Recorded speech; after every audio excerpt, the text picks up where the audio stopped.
Como pode dizer isso? Qual é o seu problema? Isso aqui é terra de ninguém, Diana. Isso quer dizer que ninguém pode atravessá-la, entendeu? Esse batalhão tá aqui há quase um ano e ele mal conseguiu avançar 1 metro.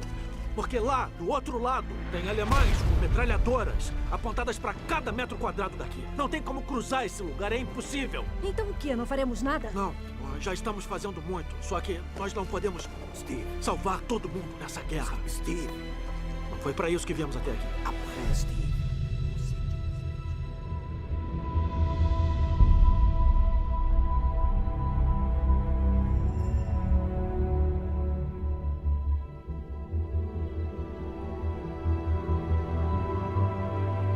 Não, mas é o que eu vou fazer. Fala galera, tudo bem com vocês? Professor Alan na área, sejam bem-vindos, vamos juntos para mais uma aula de história. Pega seu caderno aí, porque hoje a gente vai trabalhar sobre um conflito que aconteceu há um pouco mais de 100 anos atrás e que mudou o mundo. Estão preparados? Vamos falar sobre a Primeira Guerra Mundial. Vai anotando, vem comigo, é hora da história.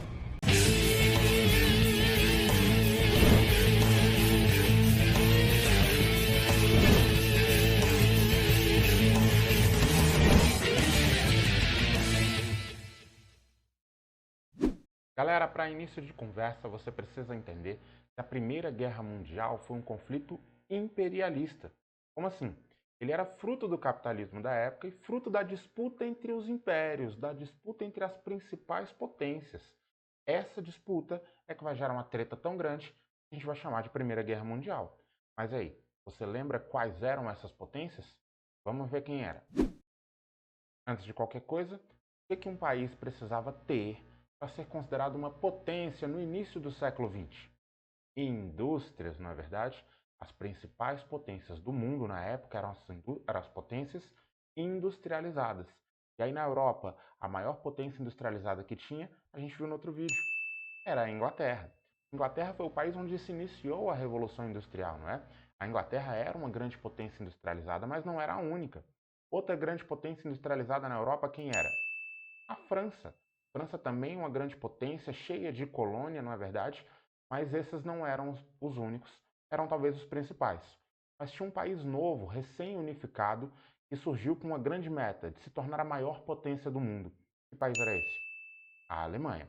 A Alemanha foi lá e correu para se industrializar e já tinha uma industrialização muito forte. A Alemanha pensou, agora eu preciso de colônias.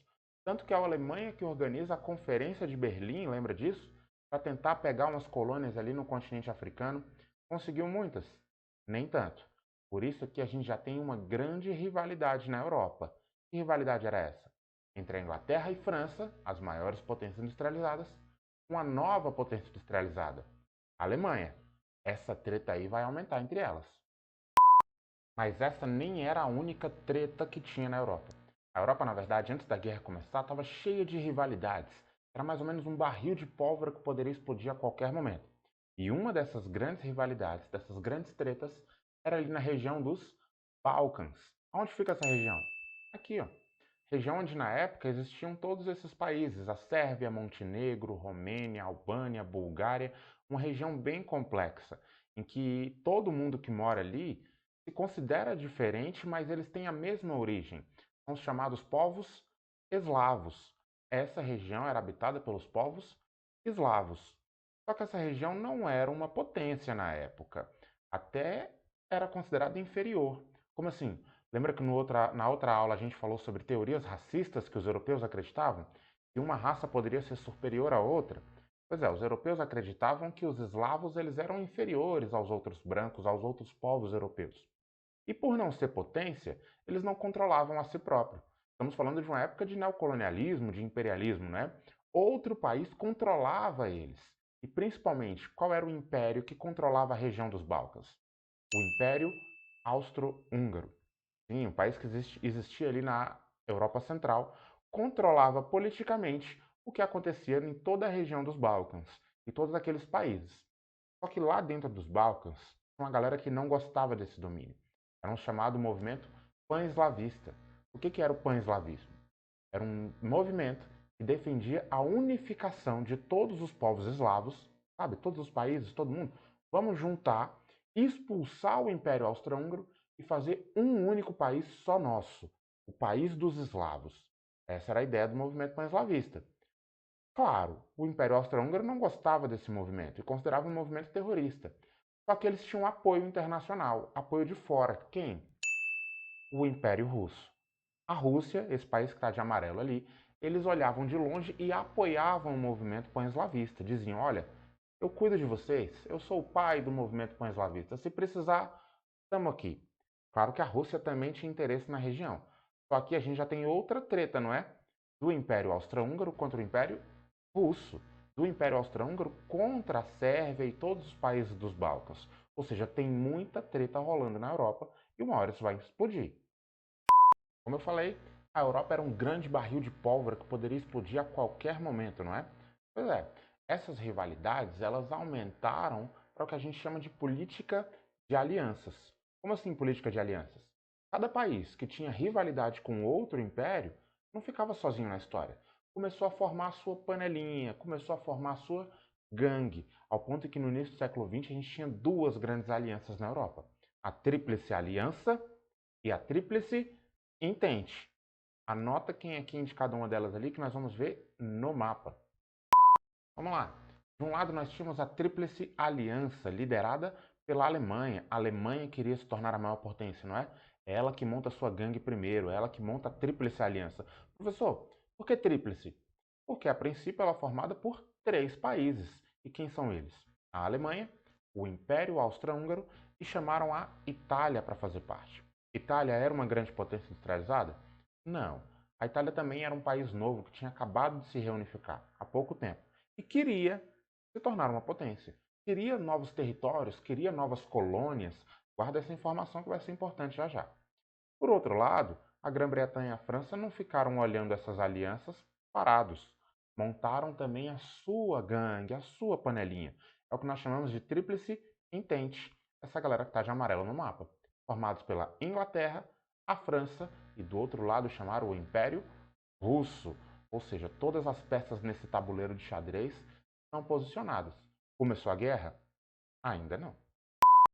A guerra não tinha começado, mas qualquer um que olhasse o mapa da Europa nessa época sabia. Vai acontecer alguma coisa. Vamos ter problemas. Por quê? Porque montaram as suas panelinhas, as suas alianças, e a Europa passava por um período que nós chamamos de paz armada. Como assim paz armada? O nome já fala. Estava tendo guerra na Europa? Não. Era um período de paz. Inclusive, a última guerra que aconteceu no território europeu fazia muito tempo, desde a época do Napoleão. Era um longo período de paz no continente europeu. Só que só porque está em paz, as potências estão paradas? Muito pelo contrário. As potências inauguraram uma corrida armamentista de produzir cada vez mais armas. Começaram a produzir muitas armas, produzir muitas armas. Lembra que falamos na última aula que vivíamos a segunda revolução industrial? Novas tecnologias? O ser humano sabia como manusear o aço, por exemplo, fabricar o aço. Com aço eu posso fazer um trem, não é? Mas se eu faço um trem, eu posso fazer um tanque de guerra? Posso fazer um avião? E aí usar esse avião para bombardear o inimigo? Pois é, novas tecnologias de guerra haviam surgido nesse momento. Tecnologias que nunca tinham usado em outras guerras. Ou seja, o mundo não sabia o poder de destruição total dessas guerras. E mesmo assim, estava todo mundo produzindo uma nova tecnologia. A metralhadora. A metralhadora nunca tinha sido usada em outra guerra antes disso. Mas está todo mundo se preparando. Eu pergunto para você, para que alguém quer se armar? Talvez você possa dizer, não, é só para me defender. Pois é, era o que as potências estavam dizendo. É só para eu me defender. Na verdade, quando alguém quer se armar, ele tem a intenção de usar. Estava todo mundo produzindo essas armas para quem sabe usar em algum momento. É o que nós chamamos de paz armada. Está todo mundo armado, está todo mundo preparado ali com as suas alianças, com a política de alianças. E aí, começou a guerra? Ainda não. Por que não? Afinal de contas, todo mundo sabe que do outro lado tem um inimigo também muito forte. Ninguém quer dar o primeiro murro. Ninguém quer começar essa guerra. Precisava de um estopim. O que é estopim? Aquilo que acende para fazer tudo explodir de vez. A Europa não era um barril de pólvora? Pois é, esse estopim aconteceu. Aí nós vamos falar sobre ele. 28 de junho de 1914, lá na cidade de Sarajevo, na Bósnia, lá na região dos Balcãs, lembra da região dos Balcãs? Pois é, a treta ali aconteceu. O filho do imperador austro-húngaro, um cara chamado Francisco Ferdinando, arquiduque, estava na cidade de Sarajevo e foi assassinado por integrantes radicais do movimento pan-eslavista. Lembra do movimento pan-eslavista? Pois é, não queriam expulsar o Império Austro-Húngaro, assassinaram o arquiduque Francisco Ferdinando. Quando isso acontece, agora não tem como segurar mais, porque o Império Austro-Húngaro tenta declarar guerra contra a Bósnia e contra a Sérvia. Mas quem defende o movimento pan-eslavista? Não era o Império Russo? O Império Russo fala não, não, não. Para mexer com eles, tem que mexer comigo. E o Império Russo declara guerra contra o Império Austro-Húngaro. Dá para declarar guerra contra um só? Não dá, galera. Agora as duas alianças entraram de peso na guerra. Guerra declarada.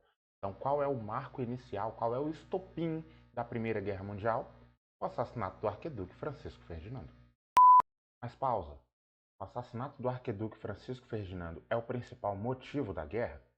Não, motivo não. É o estopim que faz tudo começar. Mas motivo, eles já tinham para brigar há muito tempo. A Europa não estava cheia de rivalidade? Não é o principal motivo, mas é o estopim que faz a guerra toda começar.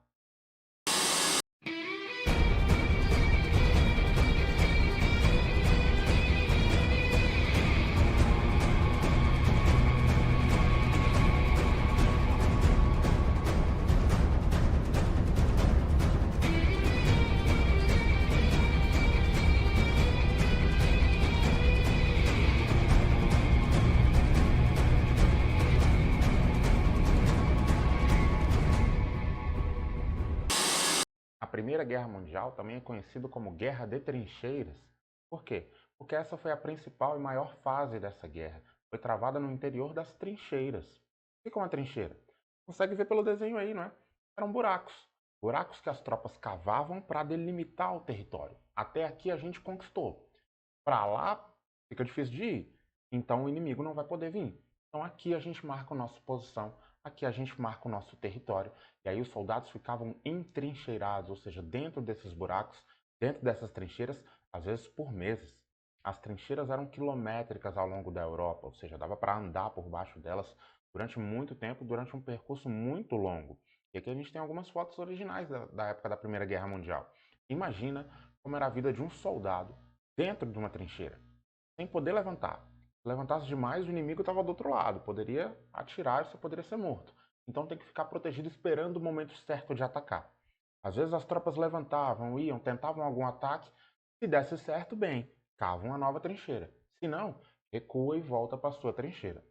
A gente viu isso no cinema em alguns filmes, como por exemplo, A Mulher Maravilha. Mulher Maravilha, ela tá lá na Primeira Guerra Mundial, dentro de uma trincheira, não é? Ela que levanta e sai dando tiro em todo mundo.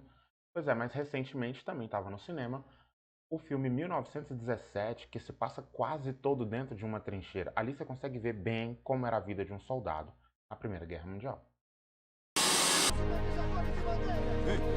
Ei!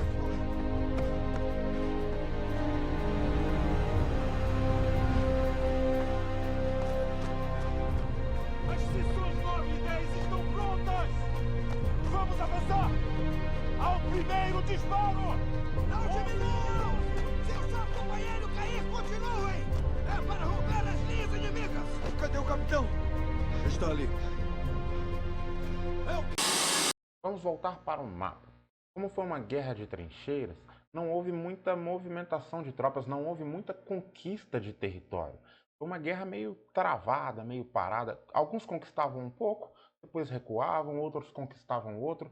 Acabou que não houveram grandes conquistas na Primeira Guerra Mundial. Por isso a gente precisa entender o mapa. De início era Tríplice Aliança contra Tríplice Entente.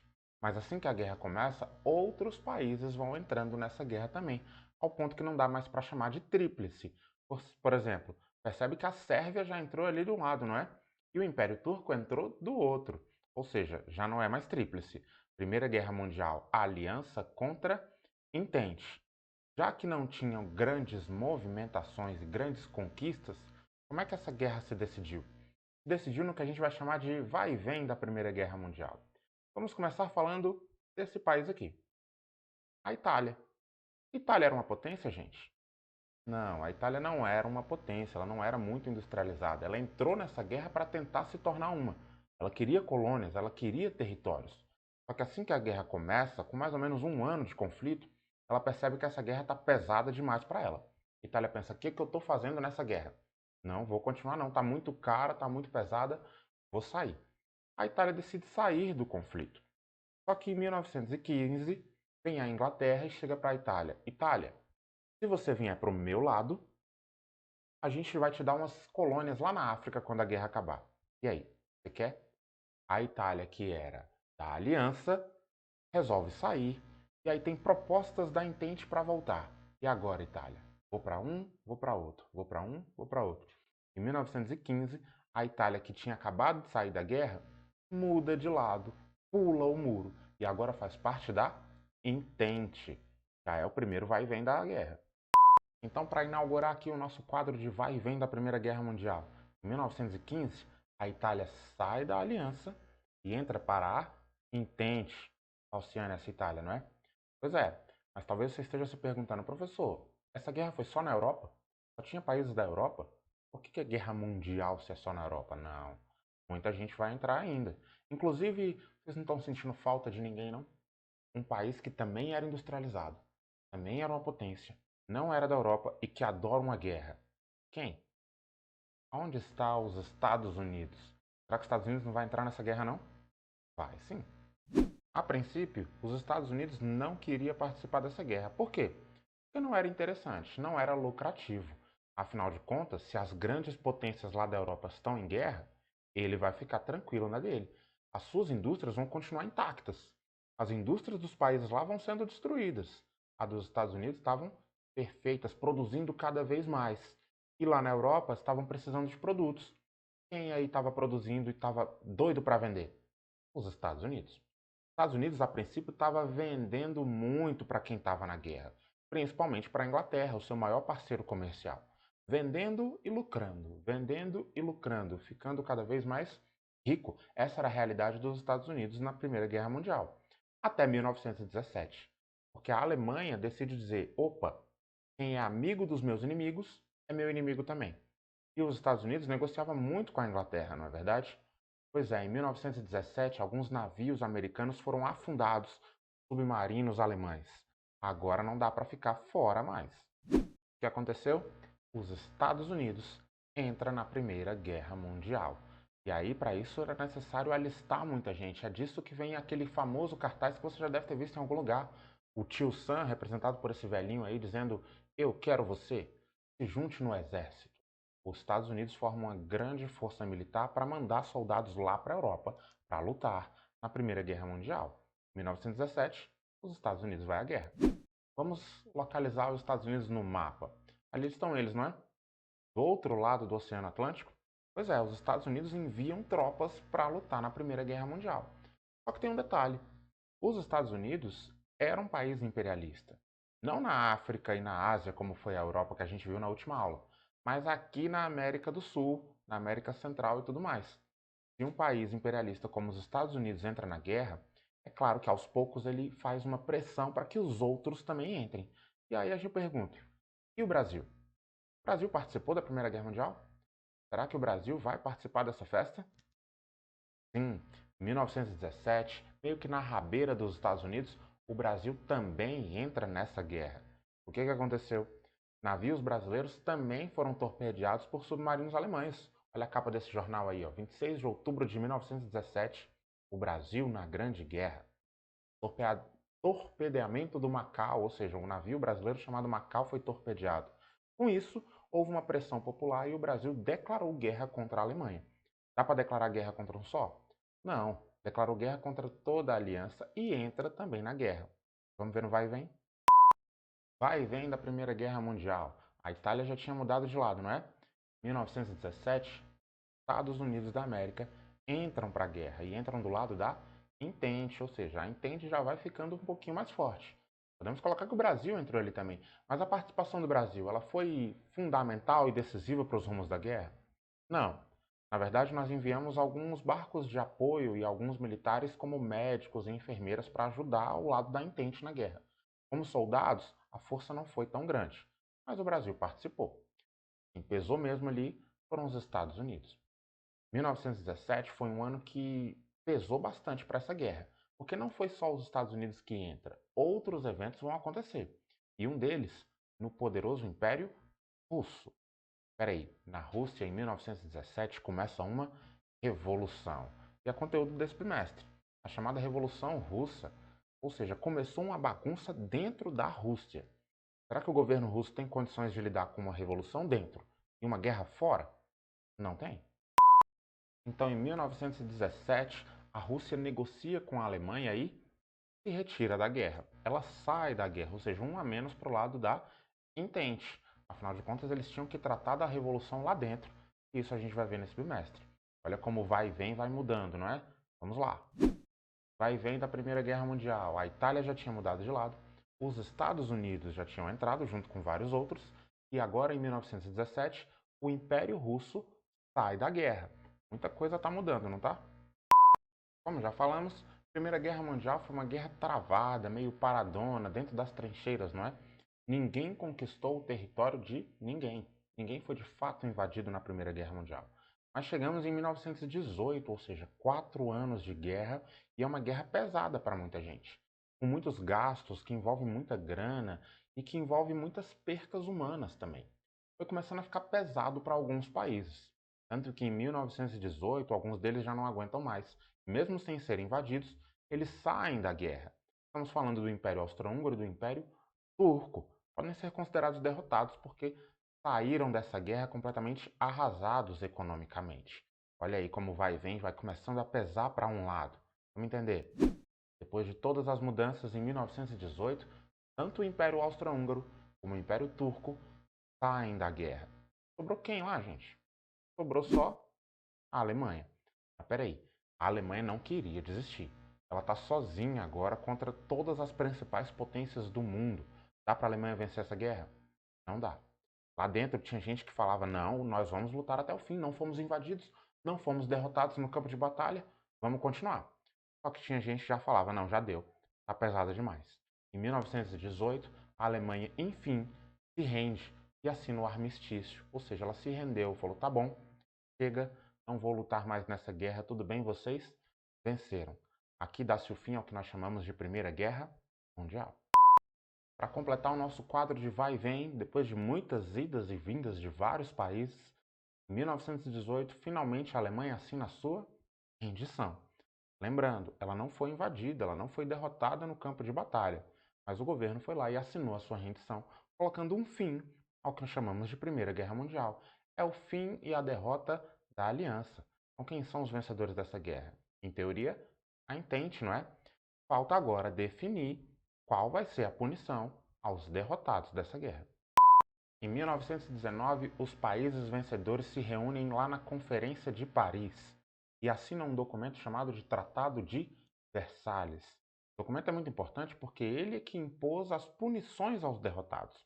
E quem foi considerado o principal derrotado desta guerra? A Alemanha. Sim, o Tratado de Versalhes vai colocar diversas punições à Alemanha, como mais ou menos mostra essa charge aí, ó.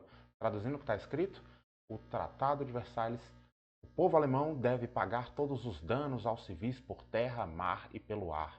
Sim, o Tratado de Versalhes ele definiu lá que a Alemanha estava em dívida, tinha que pagar para os vencedores.